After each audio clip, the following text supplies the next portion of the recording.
support loyalty in some way, or customer retention strategies. Okay, great, awesome. Because you're at the right conference. Those of you that do raise your hand, you may not be at the right conference. All right, well, welcome again. So why are we here today? Basically, we're here to talk about, Dave and I are going to talk about what's possible in the world of data. And what we'd like you to do as the audience is interpret what's possible into what's meaningful for your own organizations. And when we talk about data, we talk about data insight, we're talking about how you can leverage that insight across multiple touch points. We'll be talking about how to leverage data into your customer lifecycle strategies. And we'll be talking about how to leverage data into your ongoing communications. So what we've got for you on the table here is just a little worksheet. And from time to time, we're going to just take a pause after certain sections and just ask you to reflect a little bit in terms of what you just heard and reflect on what might be meaningful to your organization. And just jot down some notes or jot down some ideas, whatever comes to you after each section. And when we're done, we're hoping that you may have an outline for a strong business case, or at least you've identified where the strengths are in your companies and where your weaknesses are, what the gaps are, and what you can do about it. So basically, that's what this worksheet's all about. It's a guide. Let me just start by telling you just a tad about VeraCentra. So VeraCentra is all about helping marketers leverage their customer data. We help marketers identify, invest in, and communicate with their most profitable customers. Just some fast facts about our company. We've been around since 1988, so we have over 20 years experience in marketing. Our capabilities include platforms. We do intelligence platforms, customer intelligence platforms. We create customer strategies, strategy design, campaign design. We do a lot of integration and creation of closed-loop environments and putting communications on triggers. And we're also very good at going in and performing analysis post-execution to determine what's working well, what's not working well, and make some ongoing recommendations for improvement. So, accumulating 20 years of experience, we've just been involved in all stages of the customer life cycle. So many programs, so many different stages. It's just a sampling of our current client mix. We have Fortune 500 companies on our client roster, as well as mid-sized specialty retail. Basically, just a nice mix of industries all across the board. So, by way of agenda today, what I'm going to do is just take you through a journey after we talk about why customer insight is so critical. We'll go down this journey starting with data. And then we're going to migrate and talk about insight and how data transforms into insight. We'll address how to leverage the insight that you've now accumulated and have gathered, and we'll address how to enable that insight in your communication. We'll talk a little bit about attribution, because that always comes up when Dave and I do this presentation. So we're going to talk a little bit about attribution. And we're going to talk some about the importance of closed loop. We're going to talk about how you can implement if you have a current initiative that you want to implement in terms of yielding additional customer intelligence, in terms of creating and leveraging your customer data. We'll talk about how to socialize that in your organization, how to get buy-in, and just some best practice approaches. And if you have any questions, please interrupt us, raise your hand. We'd like this to be interactive. As a matter of fact, a couple of times we may even ask some questions so that we get some sharing going on.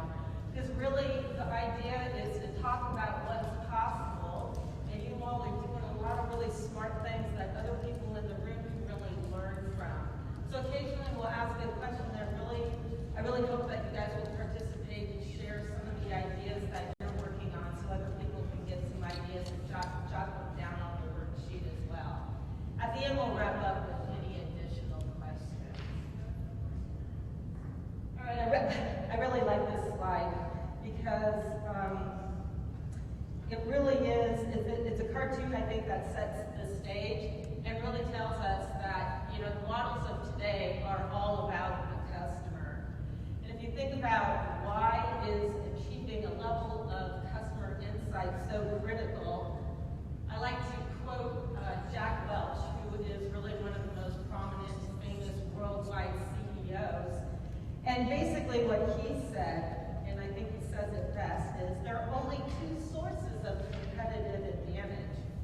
the ability to learn more about our customers faster than the competition, and the ability to turn that learning into action faster than the competition. One of the things that we found also is that there's a great deal of intensity around customer focus, customer centricity. We're seeing a lot more of this in the press. And I think it was last year, the beginning of last year, this article, Rethinking Marketing, showed up in Harvard Business Review, which is a publication that's targeted to the C-suite and high-level executives. And in that publication, in that article, I quote, "To compete in this aggressively interactive environment, companies must shift their focus from driving transactions to maximizing customer lifetime value." So we think CEOs are finally waking up, and that they're realizing they're spending a whole lot of money on acquisition, and they could shift some of those dollars and glean an ROI if they shift some of those dollars to the current clients and make an investment in the customer database. That's good for us, for the customer relationships. Why else is insight critical? Well, loyal customers are up to 12 times more valuable than a new customer or an uncommitted customer. Loyal customers tend to buy at full price, they spend more frequently, they spend more, and for every dollar invested in the current customer base, again, studies show that you can yield up to 6 times more ROI on that dollar. Also, customer insight and your data can really support your life cycle strategy. It really impacts the whole entire life cycle. So the idea, of course, with the customer life cycle strategy is to keep the customer longer and get them spending longer, get them spending more, and keep that tail going as long as possible. So data and insight is really critical to enabling new customer strategy, loyalty building strategies, attrition strategies, loyalty strategies. So it informs those strategies.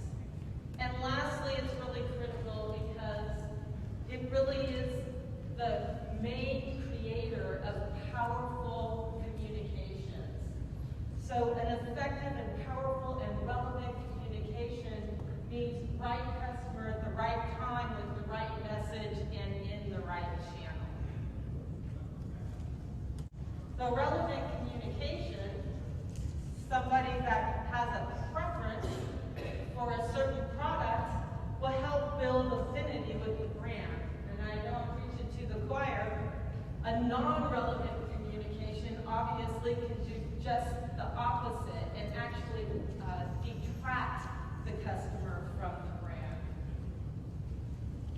So what's meaningful to you and in your organization when we talk about critical data and you go to build a business case?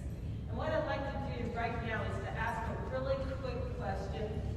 I'd like to know by a show of hands who is in the process or who is needing to build a business case in support of leveraging data and creating some insight, and who has, and I'm going to contrast that to who has top-down support for this initiative. In other words, your CEO is totally bought in, they've given you the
talk real loud. Is this loud here?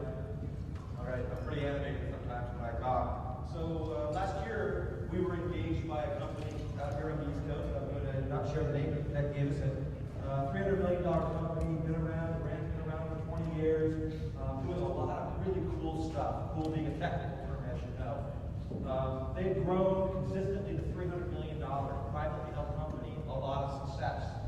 Well, the last 3 years, they've been at $300 million. And they're scratching their heads saying, gosh, why are we at $300 million?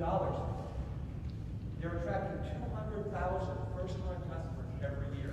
And they know it, they can tell you exactly who they are.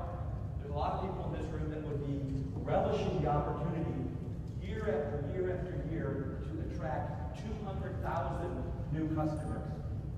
Well, the rest of the story is that they have to do one of two things. They either have to attract 300,000 or 400,000 new customers, or they have to figure out how to treat their customers. Because the statistics when it comes to how they treat their customers are really telling. For all their customers that purchased this year, 60% of them won't purchase next year. And this is a business that people would purchase year after year after year if they created some brand affinity with the organization. So the corollary to 60% not purchasing is, check this out, only 40% of customers who purchased this year will purchase next year. Couple that with the fact that 50% of first-time buyers won't buy a second time. 50%. Check that out. How many dollars are we spending in attraction only to have them purchase once? Now, their reality is that once somebody purchases, they treat that entire audience the same. Man, woman, old, young, affluent, non-affluent, they have no ability to get retail.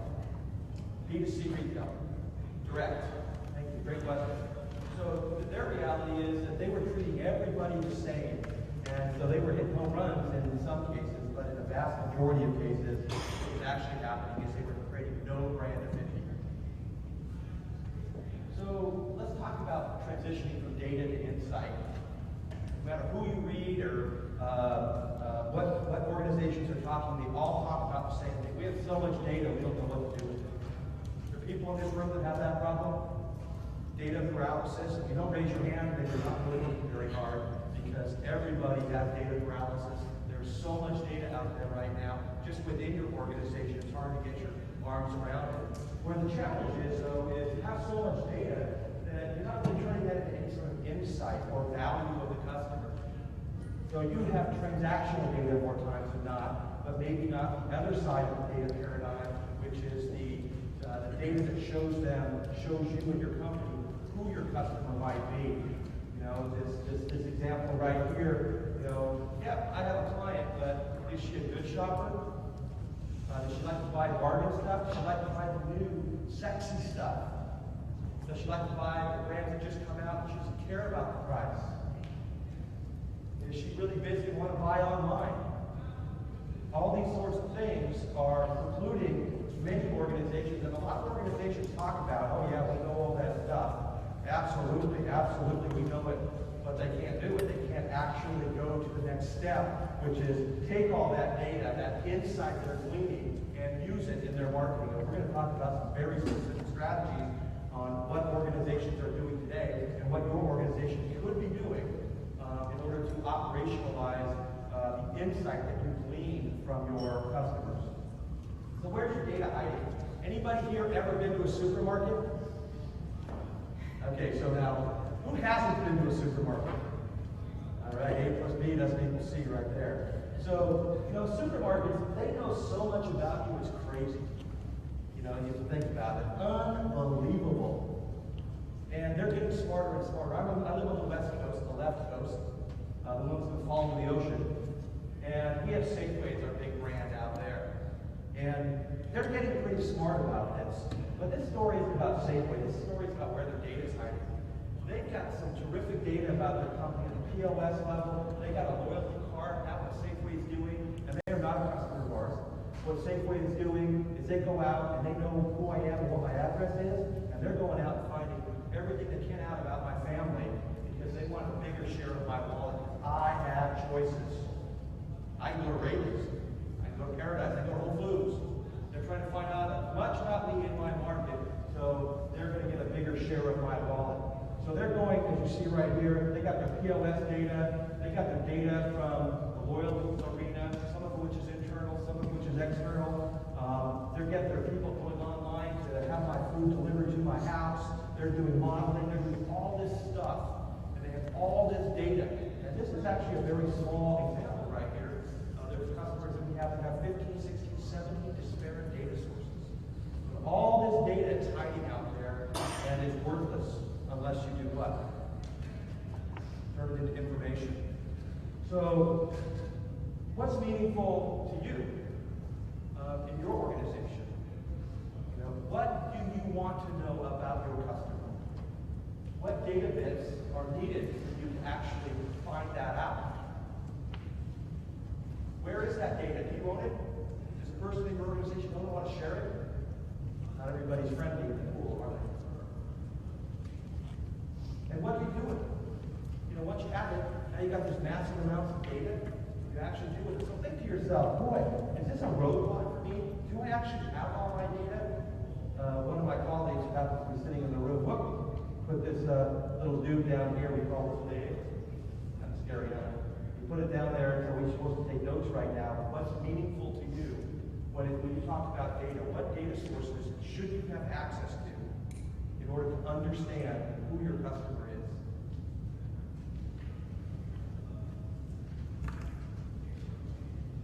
Any questions before we move on to get into the nuts and bolts?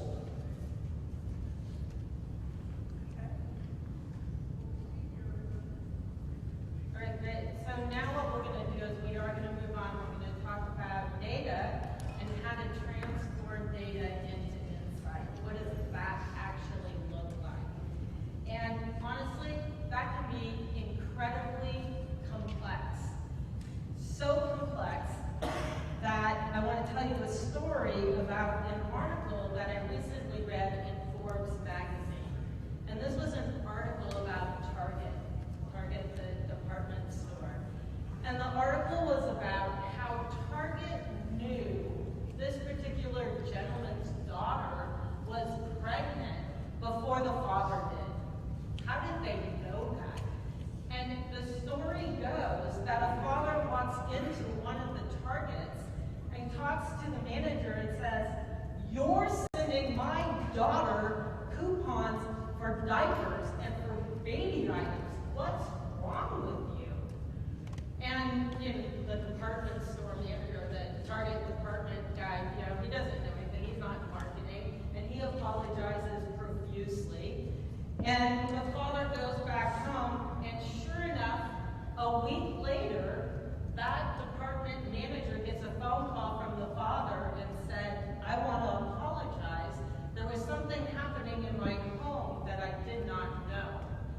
And what Target was doing was taking the purchasing data and understanding what the combinations of products being purchased, understanding what combinations of products created a high probability that the purchaser of those products are probably pregnant. And they actually created models to a 90% certainty. Can you imagine that? I mean, that is absolutely incredible. So we're not going to talk about models at that deep level. Really what we're going to do is we're going to keep it simple, and we can drill down with questions, but we're going to focus on 3 primary areas of insight. And that is, how do you understand your customers as people? How do you know which customers are most valuable to you? And third, how do you know what your customer needs, what they want, what they prefer? So we're going to drill down on those 3 scenarios. So, understanding your customers as people, you want to be able to talk to them. You want to know what motivates them. You want to know and understand how they're different from other customers in your customer database. And you really want to know what drives their decision making. So that's the first thing we're going to explore, is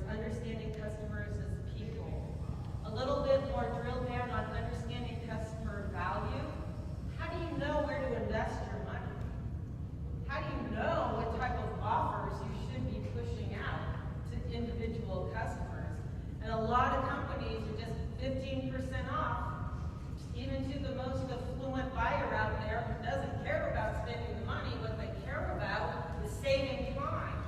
Wouldn't you want to know that? Don't want to give it away if you don't need to. So you really need to understand. You really need to understand customer value in conjunction with what motivates your customer. You put those two together, it certainly becomes powerful. And you can take this step further now in understanding your customer wants and needs. So don't be marketing blow dryers to bald guys or follically challenged or hair challenged, I guess I'm supposed to say. But understand what your customer needs and understand what their wants are and market to that specifically to build that affinity, that appreciation, and that loyalty. So, gleaning insight through analytics isn't easy. Right? If it's easy, everybody would do it. And a lot of companies, frankly, are really challenged because not everybody has an internal analytics team with propellers floating around, that a marketer can go to and say, hey, I need this insight and I need this analytics. Can I sell this? So those are really smart people with propellers, so I can say that. Those are the really smart people, but not all marketing departments have that resource. That's my point. And not all companies have cognos ready and willing and able for a marketing department to tap in and really understand their customers and build models. So a lot of companies outsource. And now what Dave's going to do is he's going to kind of take you through what the methodology is in terms of segmenting so you understand your customers, and then a little bit of methodology around regression analysis for model building to understand propensities, customer needs and wants, and customer value. Hello. Great, that's a great piece of call, right? All right, so methodology, and the objective in this next 10 minutes is to take some of the mystery. For you folks that are really analytically oriented, this is all going to be a review for you. For you folks that have to go to the BI team or go to your IT team and ask for something that you're going to get in 3 weeks, maybe this will shed some light on that process. So when you think about it, again, I'm oversimplifying it here, but I think if you went and talk to people that are in the BI world, they will tell you that absolutely what I'm going to tell you are the 2 buckets that you're playing ball in. There's 2 things that we think that you need to do in combination to get the maximum value to your customer. Now I'm going to rephrase that. There's 2 things that you need to do for your customer to get maximum value from you. All right? They get maximum value from you because it's all about the customer right now, because the customer has choices. There's a lady up here from Nordstrom's. Person shopping at Nordstrom's, they have choices. Nordstrom's, Macy's, Target, there's a lot of department stores that are selling goods and services like Nordstrom's. What does she want? Share a wallet. What is Nordstrom's good at? Treating their customers so special that they want to come back and do business with them again. She didn't pay me for that ad, by the way.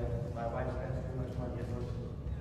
So I'm going to talk about 2 things: segmentation and models. All right? Segmentation and models. Up here I call it clusters and regression analysis. So segments is putting everybody in a bucket that looks kind of alike. Models is telling me who's likely to do something. All right? So let's talk about clusters first. So when you think about clusters, I was in a meeting just 2 weeks ago with a client, and the big model segmentation problem program, our clustering program went in place, and they ended up looking at their clusters or their segments like TV programs. Oh, these people look like the Brady Bunch. These people over here look like the Partridge Family. Here's Friends. Here's Big Bang Theory. But the reality of what they were doing is when you go through a segmentation analysis, you're getting your customers in buckets, people that look alike. Now, they may buy things very different. It's not about what they're going to purchase. It's about what their affinities are about. They may be in the same age demographic. They may be in the same affluency demographic. But across hundreds of thousands of customers, or millions of customers, you may want to have a finite number of buckets so you know how to message this group. That's segmentation.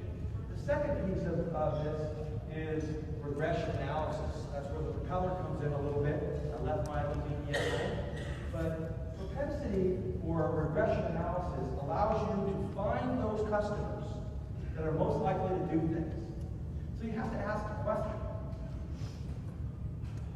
So when a customer buys for the first time, you've never even heard from this customer, and they buy for the first time, wouldn't it be cool at that time, after the first purchase, to know if there were one of those customers that could provide a relationship with your organization where they're going to do a lot of business over a nice length of time after the first purchase?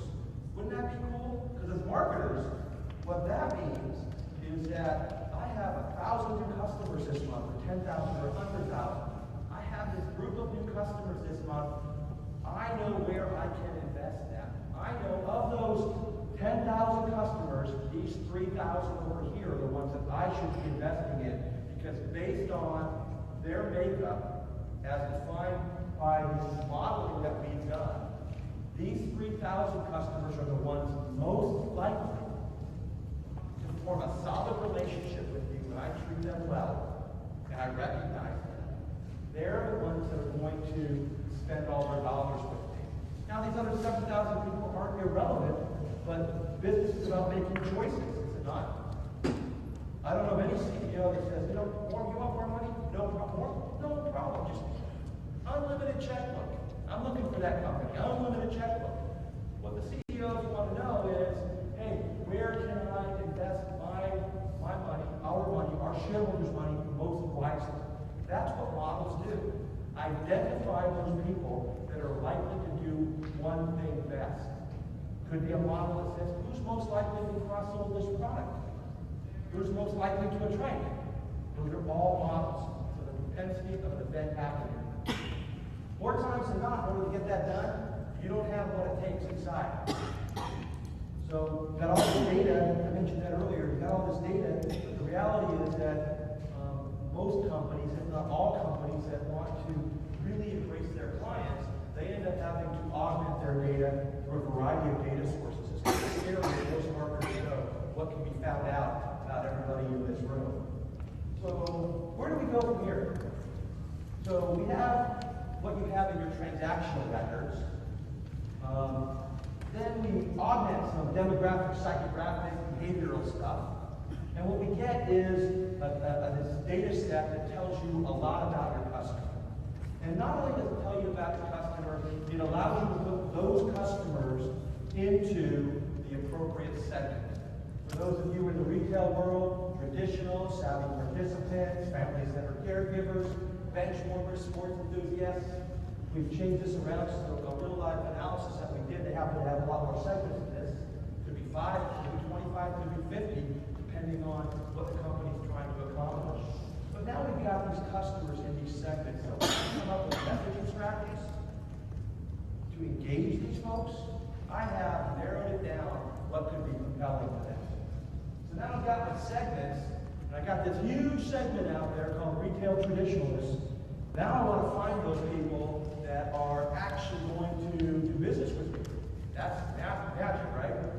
We don't want to just throw our message out there for everybody to see in their mailbox, turn them off if they're not ready to buy, waste their money if they'll never buy, or send them the wrong message, and then when you actually have the right message, they're so burnt out by your messages that they're not going to buy anyways. So once we have those segments overlaid on that, what we'll do is we'll run models. And those models tell us who we should invest in and why. An example of how this works. So we have our segments. Retail traditional, sports enthusiasts. And now we say, okay, across all these customers, as they come in my door and they make their first purchase, I'm going to go and segment them. And I can do that because I have a segmentation strategy that I've done based on all those transactions I've accumulated over the last several years. So now when somebody comes into my organization, I know after that first transaction, I can reach out, get their demographic, psychographic data, append it to my data mart, find out which segment they belong into, and I know what they look like. I know what they might be interested in. At the same time, I'm going to come up and say, which of those folks should I be investing in? So think about it this way. I've got all these different buyers out here. Now I want to find those buyers that I have the opportunity to deliver great value to. And let me translate that for everybody in the room. I provide great value to them, so they give me lots of their money. All right, that's what we want to have happen. So this is an illustration of working in conjunction with each other. So oftentimes people do segmentation and they think that's great, and it is good, don't get me wrong. It is great. Now I'm sending out a lot of messages. Now how do I streamline that messaging strategy? That's what models and regression allow you to do. How about a real world example? I'll stick with these same group here. It's kind of small, I hope you guys can read it out there. But when we look at this, we're actually looking at what behaviors these folks are into. We don't play sports, but we love to watch them. All over here, and those people, they're looking at great value, take the stress out of shopping, quick and easy. What are they? They're buyers. They're not going to go to 5 stores. They want to get what they want right when they want it. Now, on the other side here, whatever it takes to win, these are sports enthusiasts. They want the latest and greatest. How do I cut, 2 seconds off my time? How do I serve 5 miles per hour in tennis faster? How do I take a shot off my golf game? These are people that are going to buy the latest and the greatest at full price. So these are segments, and these are definitions of what those folks in those segments might be like. So when I think about the models, and I'm thinking about segmentation, and I've got all this going on, I'm thinking to myself, how do I operationalize this? And when I mean operationalize it, how do I integrate it into my business so it's a standard operating procedure? How do I know that when that customer buys for the first time, that the next time they come in, I'll know what segment they're in? If I have models running, I'll know what their propensity is to buy certain sort of products and services, etc. How do I know those sorts of things? And that is operationalizing. Now, some companies need to do this really quick because they're in the type of business that folks will come back the second, third, and fourth time within a week, 2 weeks, next day. And some, maybe not so much. Maybe they have a length of time between their purchases that would allow them to do something on a monthly basis. So it depends on your enterprise and what you're doing. The moral of this story, though, is that once you put a model in place, or once you put segments in place, you have to make sure that your new customers coming in get to play the game. It just doesn't sit there and you're done once, poof, poof, I'm done, I got my models, I got my segments. The harder part is to make sure that it's within your infrastructure to automatically update my records in a timely fashion. So the people at the call center have the most recent information.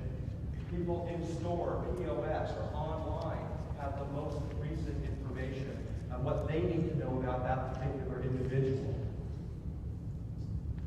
And most importantly, when we send out markup, then we really know what we're sending out to be relevant to that particular individual. So what does all this mean? I talked about segmentation, I talked about customer value modeling. What's meaningful to you here? A customer preference. Where are you in your journey? Where do you need resources right now? What we know, what the market knows, what best practices suggest is that segmentation, working in conjunction with modeling, provides the best ROI. So where are you in your journey? What's next? How frequently should you update your data mart, your new customers, and which touch points, meaning call center, online, in store, which touch points should you be focused on in terms of making sure those individual team members have the necessary data to make that customer experience as good as it ought to be.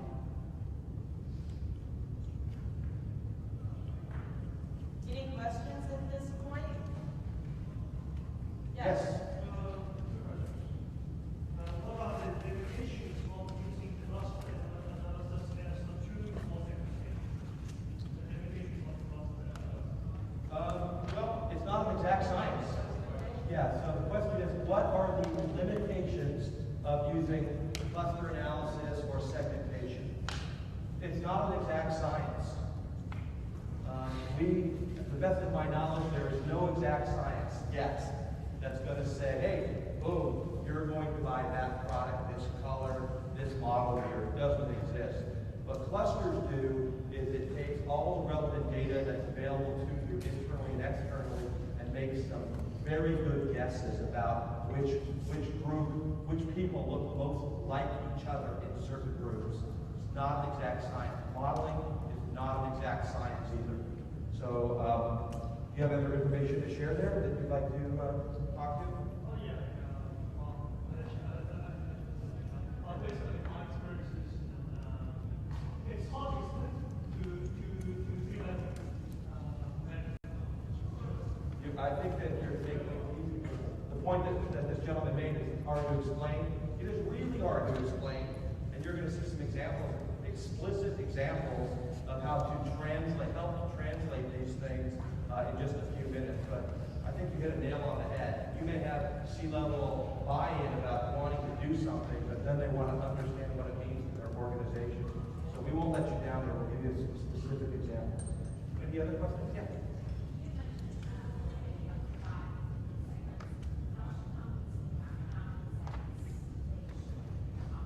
All right, so that's a really great question. So the question is, how many segments should you have in your company? 5 to 50?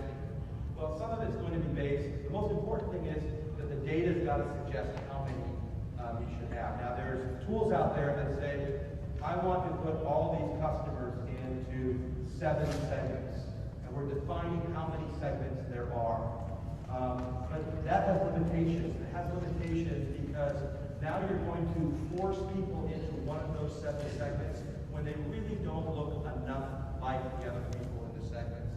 So to specifically answer your question, the data is king. You should allow the data to best answer that question. And it's a process, it's not an event. So you're going to get your first run back and it's going to look at, you might have 30 segments, and you're going to start to look at some segment definitions. And you might say at that point, you know what, I'd like to streamline this a little bit down to fewer segments. That's number one. The second thing is you have to be operationally ready to handle the number of segments, especially in a communications methodology. So having 25 or 30 segments sounds great until you have to message to all those segments individually or differently, and that can be very challenging, as most marketers will tell you. Personally, I don't go into a scientist thinking I'm going to have X number of segments. I go into it saying, what's the data going to say? Tell me. I understand that with my clients. I understand what it says, and then make decisions from there. Did I sort of answer your question there? Any other questions? Yes.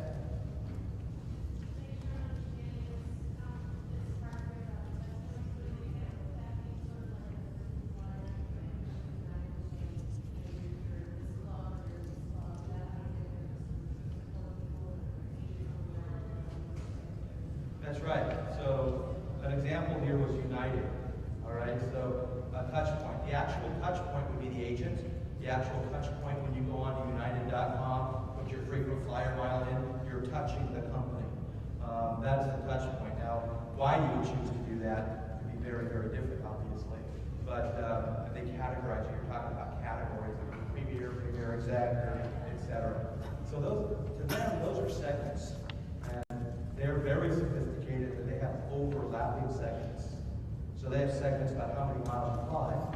They also have segments about why you fly and who you are. So they're very complicated in that way. Telecom is that way as well. Can I help answer that question a little bit? Other questions? You're just done here to talk, aren't you? All right. So I'm going to turn this over to Connie now. And she's going to talk about turning that insight into action. Just before it is. Okay. Basically, what I'm going to do is set the stage for you. And they talked a lot about, I've got 3 different ways that you can glean insight. And when we started asking questions about segments and how many segments, and you thinking about learning a lot of different models, you can understand pretty quickly that it can get really complex.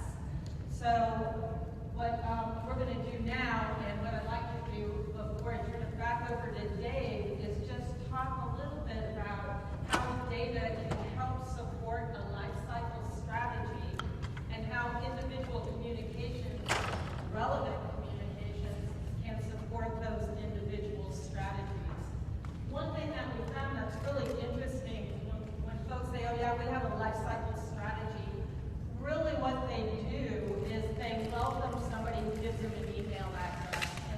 basically send them a welcome message. What we like to think about in terms of new customer strategy is having the data tell us what point, at what transaction does a customer become or have a higher likelihood to become a loyal customer, so that we can separate the stage in a true new customer fashion. So a customer just isn't new because they gave you an email address and you welcome them and all of a sudden they're not new anymore. They're new for a period of time. And what you want to do is shepherd that customer into the next level strategy, which may be loyalty building. Maybe you shepherd them into your loyalty program. And once they're in your loyalty program, maybe you have tiers that elevate the loyalty program into more of a retention type program. What I'm talking about now is those customers right here at the top tier. I'm talking about retention strategies to keep those customers, understanding what those customers need to stay retained. And it may not be points and it may not be discounts. So data can really help you build out what those individual strategies look like so that you can manage your customer all the way through the life cycle, keep them longer, have them spending more. And then of course they talk about it too, there's attrition. You can identify points in the data where there's a likelihood that the customer may attrit. And understanding when a customer hits that point, you can then deploy some attrit models and do some marketing interventions to prevent the attrition. So think about this. Think about working your model in the context of a life cycle strategy. So when we talk about relevant messaging in the context of where a customer is in the life cycle, now what we're talking about is making specific communications based on what's resonating, what offer is relevant, what value makes sense in terms of an offer. We talked about that before. You don't have to give everybody a blanket 15% off. And what preferences should be promoted. So now you're going to execute. You're executing on your program. How do you take all that insight that Dave describes and those models and put them into action in terms of decision making, the communications that you intend to deploy? So the journey, we're on this journey right now. We talked about who the customer is. Remember the lady with the red and blue shorts, what she likes. We talked about where the data live. We talked about what segments they're in. We're talking about who's most likely to become a fantastic customer and deliver thousands of dollars a year of revenue to you over multiple transactions, etc. Sounds good. So that's where we're at right now. Now we're at the next stage of the journey. We've identified those people. Now what do we do? Now that we have these people tapped into us, that we're thinking they might like to do business with us. And so this slide is much more about the complexity of what it takes to actually use the data to come up with effective marketing strategies, meaning actual communications, marketing intervention, multi-channel, email, call center, direct mail. And when you start to think about that, you lean back in your chair and you go, oh my gosh, how am I going to do all that? And it is complex. So think about this for a second. Talk about over here. I can actually move and point at the same time. We talked about our segments over here. And these are the segments that we talked about earlier. When we talk about our segments, what we know about these folks is who they are. The message strategy is, how do they like to be spoken to? How do they want to engage with us? So over here, these bench warmers, they don't want to be overwhelmed. They don't want to see something in their mailbox every day. They're interested in brand names. Versus these folks down here, retail, business, they shop only sales. So when you're going to put them on sale, man, you better nail them. But if you send them a bunch of stuff about high-end stuff, they're going to get turned off and they're not going to open up to support thinking about the sales when they're going to come in. So we talked about the segment, we talked about what message strategy that might be relevant to that particular segment. And here's our segment size. There's 300,000 people spread across these 5 segments. It's not equal. You know, some segments are larger than the other. And then over here we talk about overlaying that with a model. And what we said in this particular model is, going back to a few minutes ago, tell me the people by decile, top 10%, next 10%, bottom 10%. So think of A, B, C, D, F, what comes after F, I don't know. So think about it from that perspective. Who's most likely to become a good customer? And good customers are defined differently in different enterprises. It could be those customers that are likely to deliver X dollars of revenue per year. Could be those customers that are likely to buy a time a year. There's different ways to come about it. And in this particular case, they wanted to just speak with and invest in the top 30%. So after the first transaction, what they wanted to do, they knew which segment they went into. They knew what kind of message strategy would be enticing to them. They knew the size of the segment now. And now they're interested in saying, okay, how many people are into each segment? And I want the 30% that are most likely to become solid customers. And what you're seeing here is that even a large group right here, 70,000, doesn't necessarily mean that it's going to have 30% of those, or 21,000, in that particular model. The model is across all of your segments. What the segments do is tell you how folks like to be communicated with, what they're like, etc. What it doesn't tell you is who's most likely to purchase. That's what a propensity model will do. So then, keep pushing the wrong button here. And then within that, now we got different product groups. All right. So they could be in this one. They have this sort of message strategy. We know there's some people here like email, some like direct mail, some want to be called on the phone. And then over here, they're interested in a variety of product groups, 1, 2, and 3, where this group down here is 1, 4, and 6.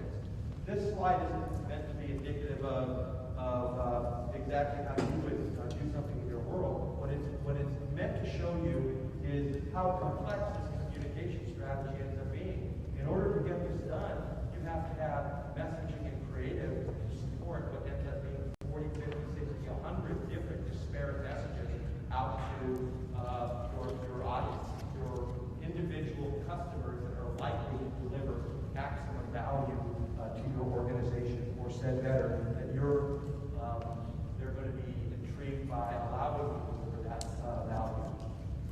So you have to figure out if it works.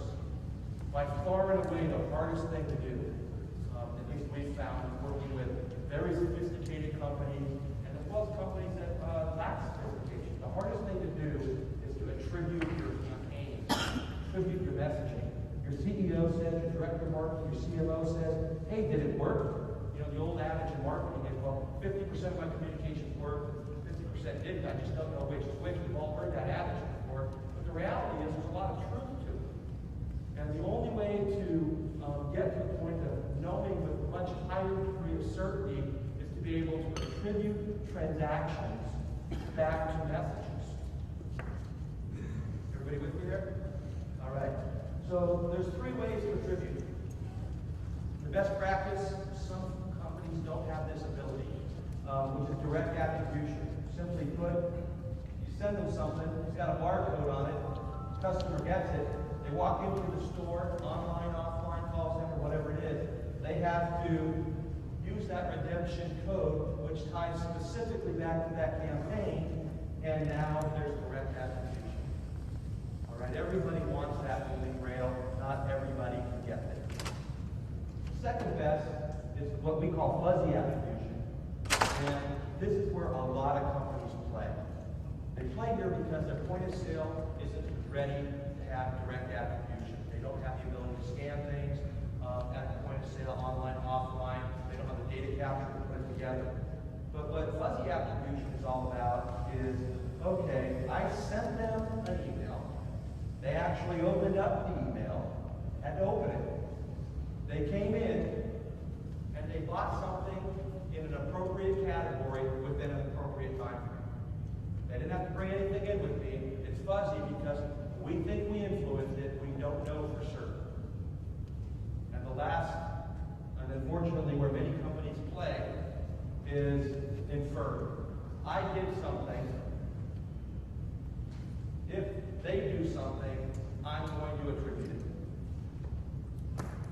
obviously not the best way to go about understanding what's working and what's not working. Now, I can tell you when you go to the CFO and say, I need more money, and this is your methodology, it's very difficult to convince people to actually want to invest money when they don't know what's happening with those dollars with a higher degree of certainty. Even with inferred attribution, though, I think it's really important to know you can come up with some solid metrics that can suggest that it did work. But those are I just want everybody to understand that if you're not putting attribution in place, closing the loop from marketing communication to transaction to effectiveness of that transaction, and closing that loop, if you're not able to do that, it becomes very difficult to get the dollars that you want from your team. So what's meaningful to you? Think about those programs that you're running today. Some of them, oh, I know this works, right? I know this works. That's the gut level feel. But there's no science there. I know it works because it works. Oh yeah, it works. One of those programs that you think that could be enhanced with insight into direct attribution. How do we get from where we are to a best practice of direct attribution? And I think that's where the best-in-class B2B and B2C companies are playing right now. They don't think something works, they know it works. And even if it doesn't work, in working with as many companies as we have over the course of time, I can tell you some of the biggest accolades I've seen marketers get is when they step up to the table and say, we're spending X dollars in this program, it doesn't work, I want to stop it. And redirect those dollars to something that does work. Bigger accolades there oftentimes because money spent into a pit is wasted. So the direct attribution is really critical, a critical component of this. Any questions? Overwhelming. Yes, sir. When we need to get direct attribution, one of the issues that we run into is lift. So there's the concept that you put something out, somebody responds to it. It doesn't mean that they weren't going to respond anyway. You're right. So what we struggle with is determining where the lift is. Did you really change your behavior? So Dave, can you repeat the comment? Yeah. So what the question is, rhetorically, is, hey, I sent out these communications and indeed they bought, but would they have purchased anyways? Am I actually getting a lift? That's a great point. So that's something we didn't put into this particular deck here, but the test and control strategy becomes really a critical component. So you may put something in place and there's 50,000 people that opt to be here participating, but you know what? I'm only going to mail 40,000 of those. And for 10,000, I'm going to do whatever I've done previously. And now I'm going to say, okay, these 10,000, responded at X% or did Y, and these people over here did it incrementally better than that. So now you're looking at the performance over your test group. And that is the best practice, and that's something you ought to be thinking about in every case when you're doing programs or communication programs like this. And again, not easy, but you have to think about it. You have to hold those people out over a period of time. Did I answer your question? Yeah. Were you debating these? Do you think that's what I was going to answer? Dave, Yes. a follow-up question to that. How do you determine what size of a control group you should hold out? Yeah, generally somewhere 10%, 15% is oftentimes the right answer, but it depends on the total audience. You have to have a certain mass of customers. So it's not an exact science there. Some in organizations where there's few customers, very high ticket size, you may go 60-40 as a proof of concept, and then it's proved. You say, hey, we proved it. I want to start messaging all 100%. Yes, sir. Hold on, I'm not going to be able to hear you there. Can you say? Yes. Yes.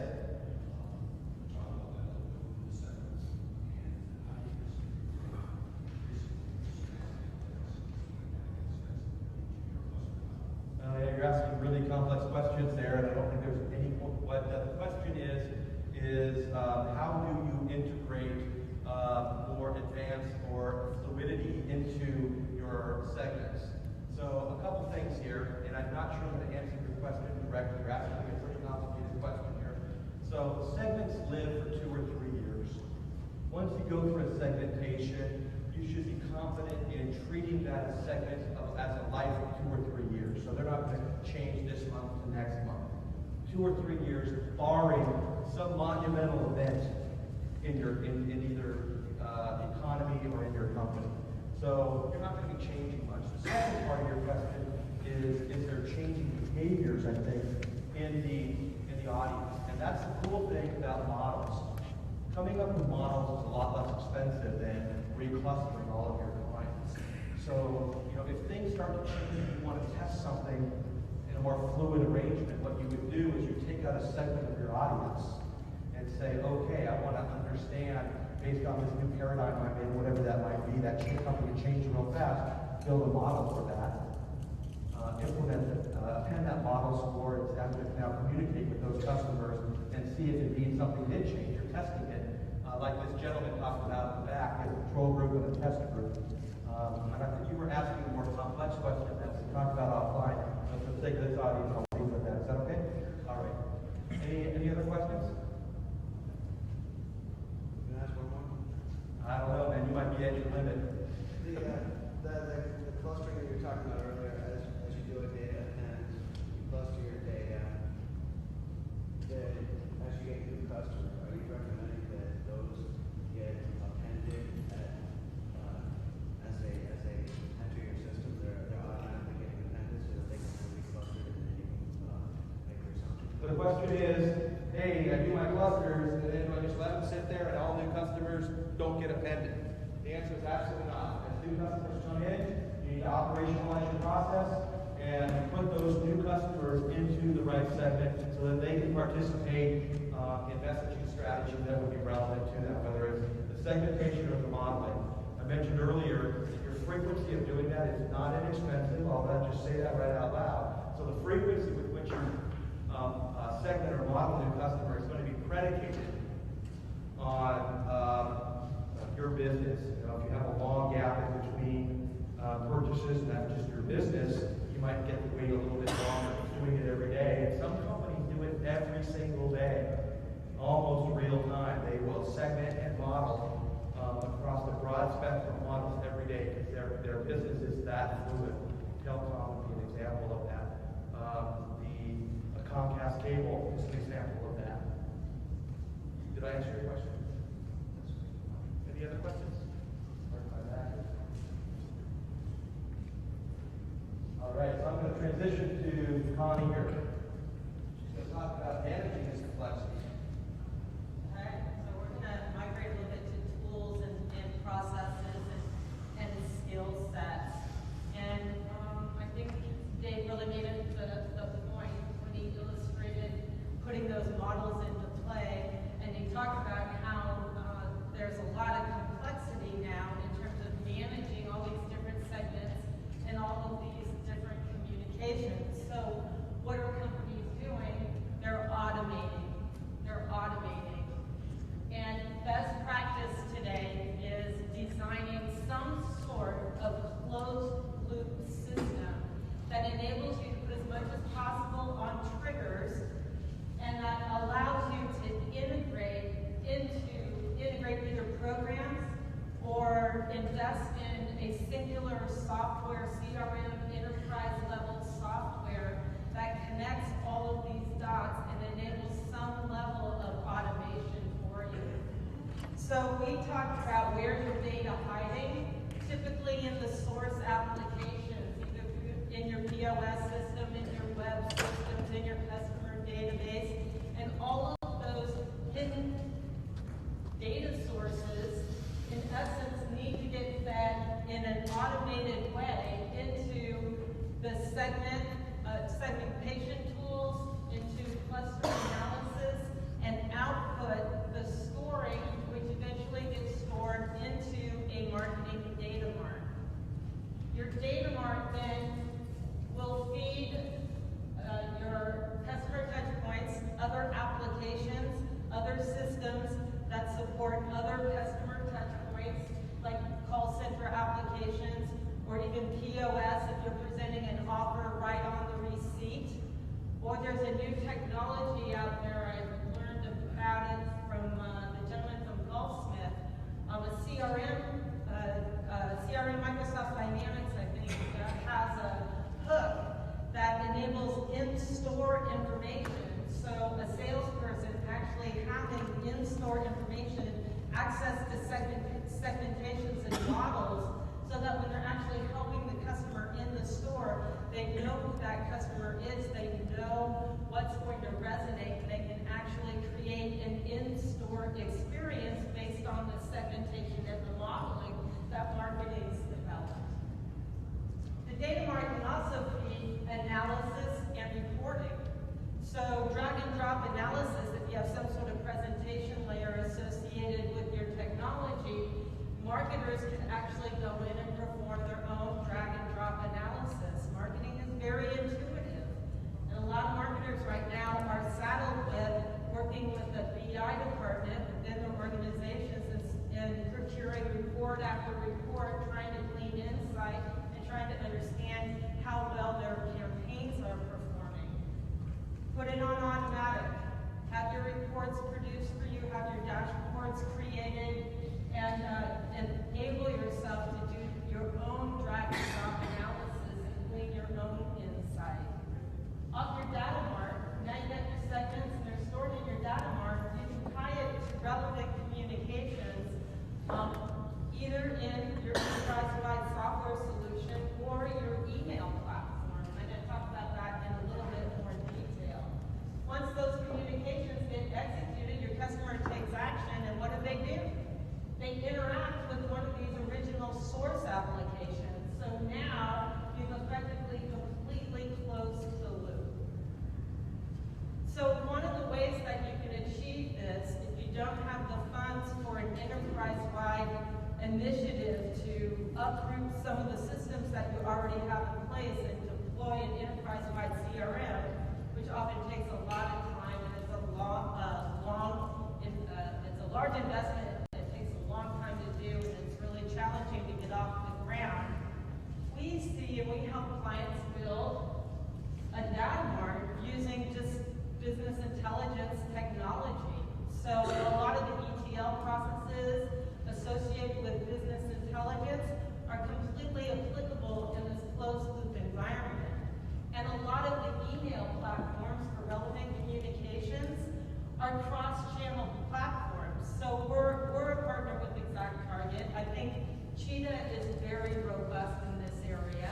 And you can, if you have the skill sets internal in your technology department, you can write integration pieces to integrate a data mart and an ExactTarget or an email execution platform so that segmentation information and business rules are available to you directly in your email platform. And you can also write business rules through your BI tool to output lists automatically if you're doing offline communication and you're using direct mail, for instance. All that can be automated and fed to your direct mail service provider and dropped on a routine basis to them for ongoing execution. So that's best practice. More and more clients are looking to create the closed loop environment so that they can automate the complexity. Marketers can spend more time strategizing and less time in the tactics of extracting lists and moving them into another application and getting the communications out and trying to make them as relevant as possible in the short time frame that they have because they need to get the email out because the promotion's coming up. They're not on that. Okay, any questions about that? Any questions about a closed loop platform? Just really think about if you need an enterprise level CRM. If you have tools already in place, if your company already utilizes business intelligence and you have a BI team, can they be leveraged to support you? Are they available to support you? Is your email platform robust enough to handle multi-channel and handle and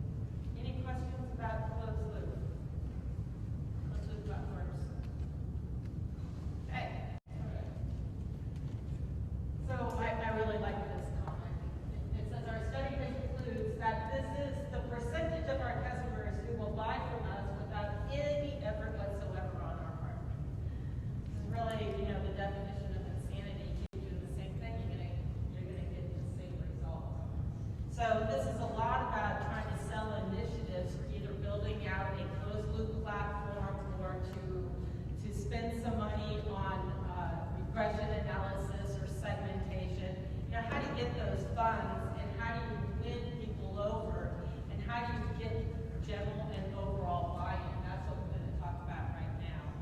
Now, a lot of the challenges about this is that your initiative crosses multiple functions.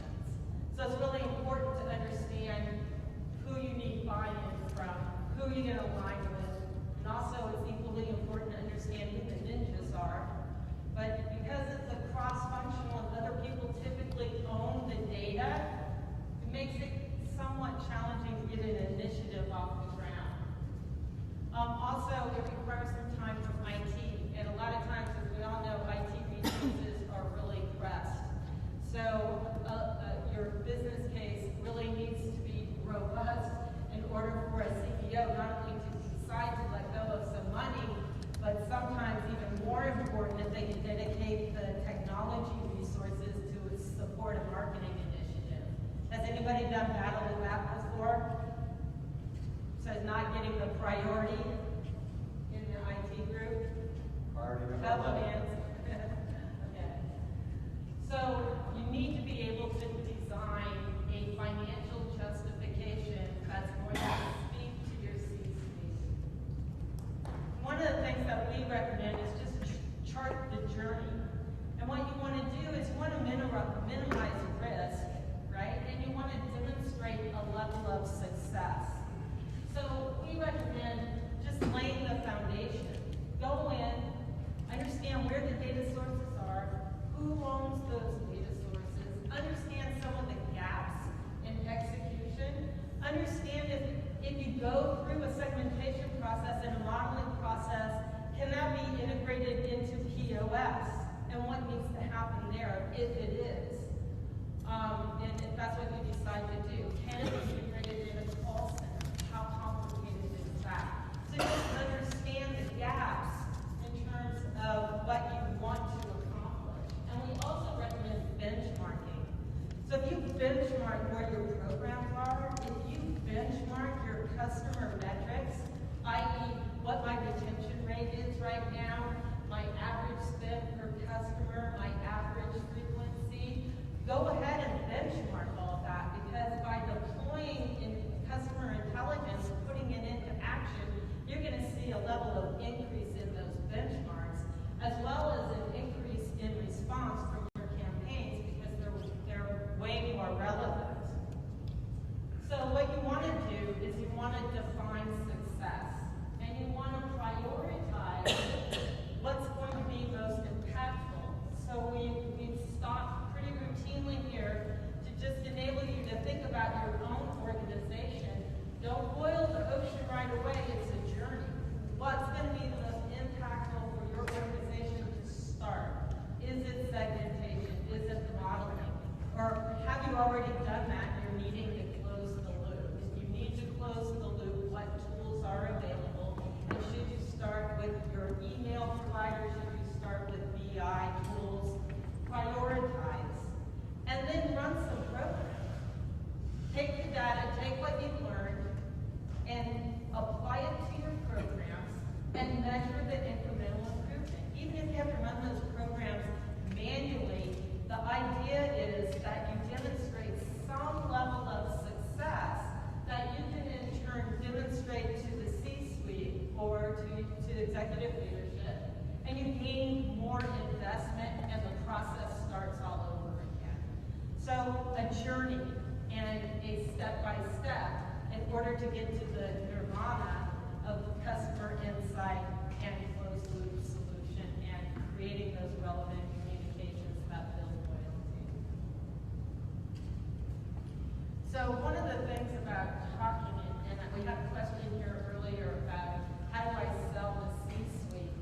And one of the things that I always think about when I talk about this is I'm reminded of how I used to coach my kid when he was in high school. When he first started high school, he got pretty good grades in grammar school, but as he got into high school, he started to struggle a little bit. And really what he needed to do was to really learn and understand what the customer, I always think about the customer. What he really needed to learn and understand is what the teacher wanted from the student, what the teacher wanted from him. And to be able to assimilate the information and then report it back via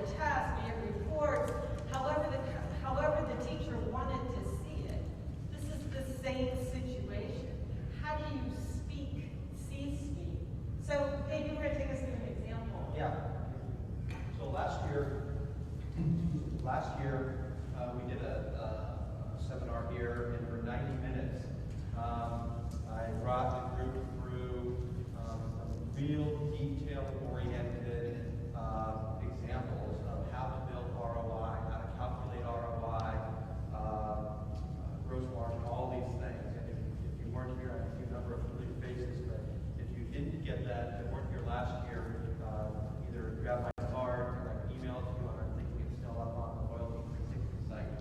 But I wanted to give a quick example, as I did earlier in this conversation, about what this looks like in terms of how these people that don't want to get caught up in all the noise of what that model actually looks like, or how much it's going to cost me to send an email. They don't care. They don't care. What do they care about?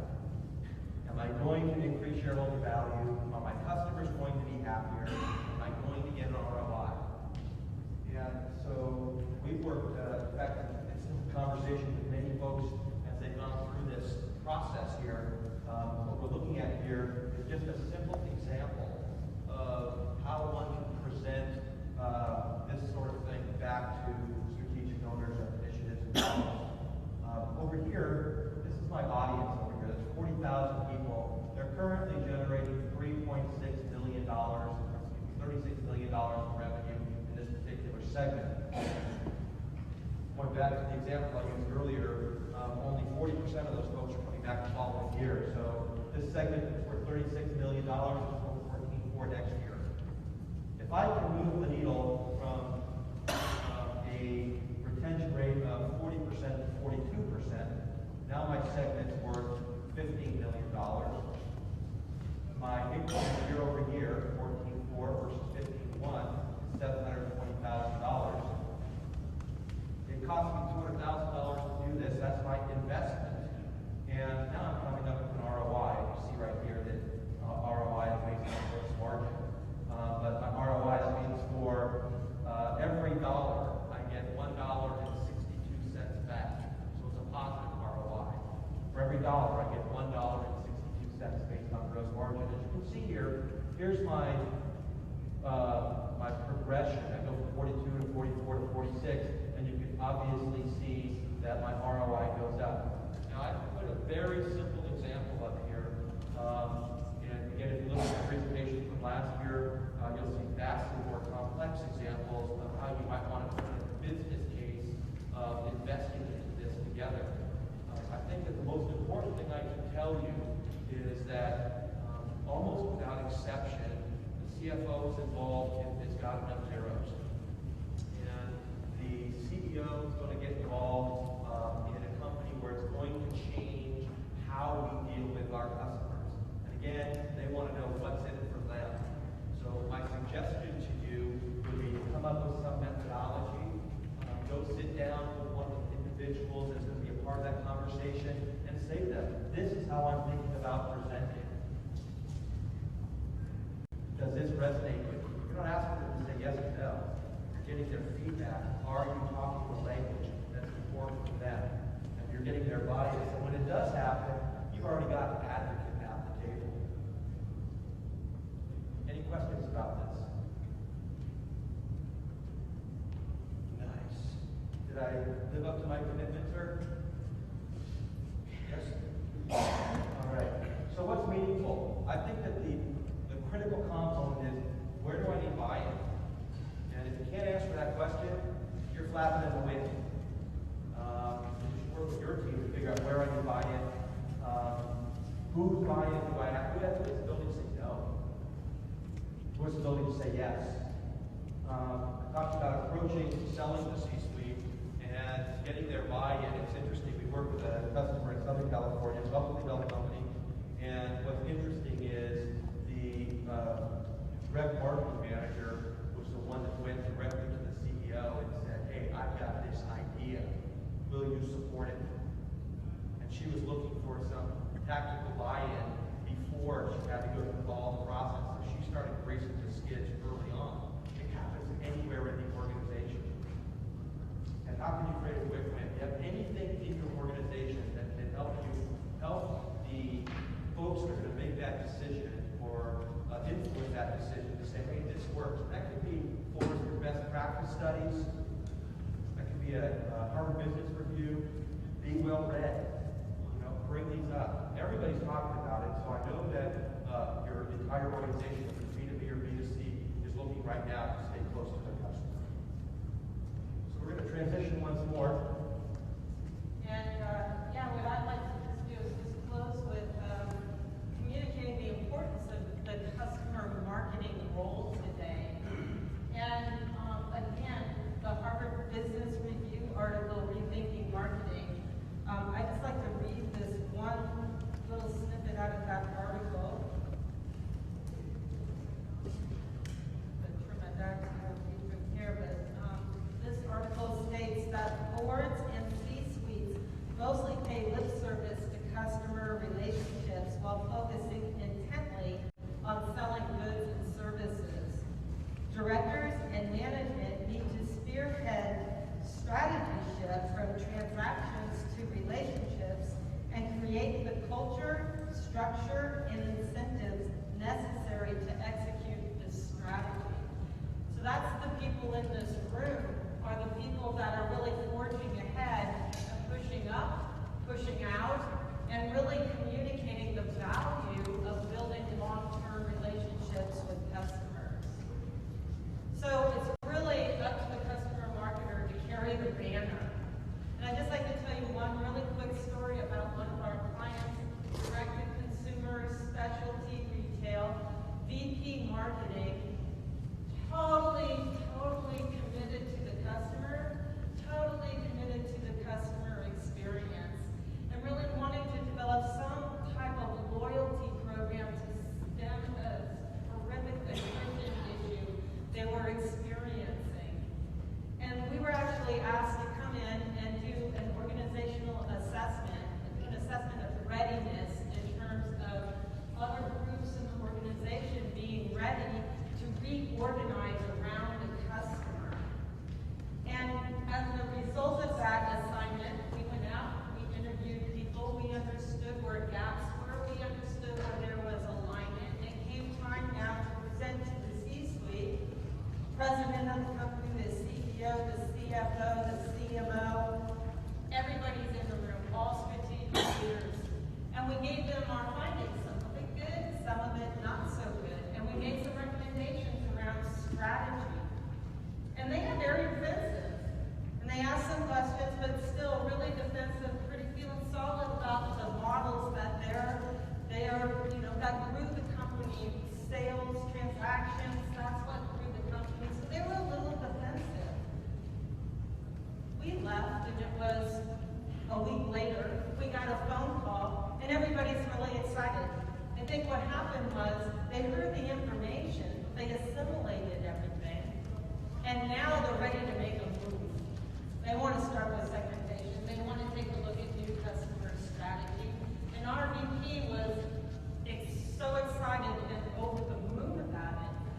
But the deal was he's been working on this for about a year and a half, just trying to socialize the concepts, trying to get buy-in. It was a real challenge, and it took a long time. And it really wasn't so much us coming in and winning the day with the consulting assignment. We were the facilitator through the outside expertise that brought the credibility to the message that he was trying to deliver.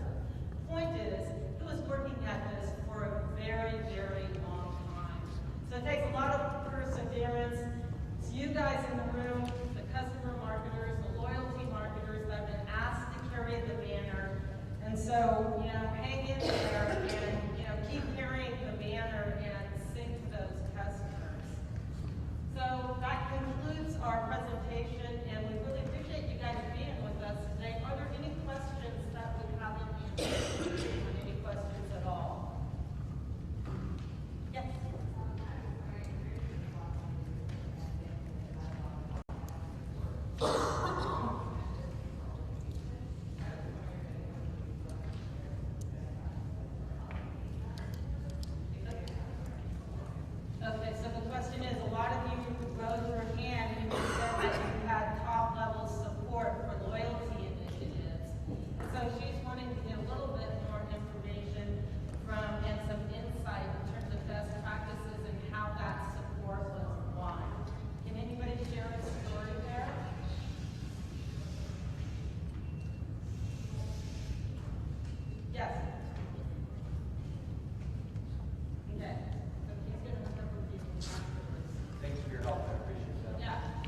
that CEO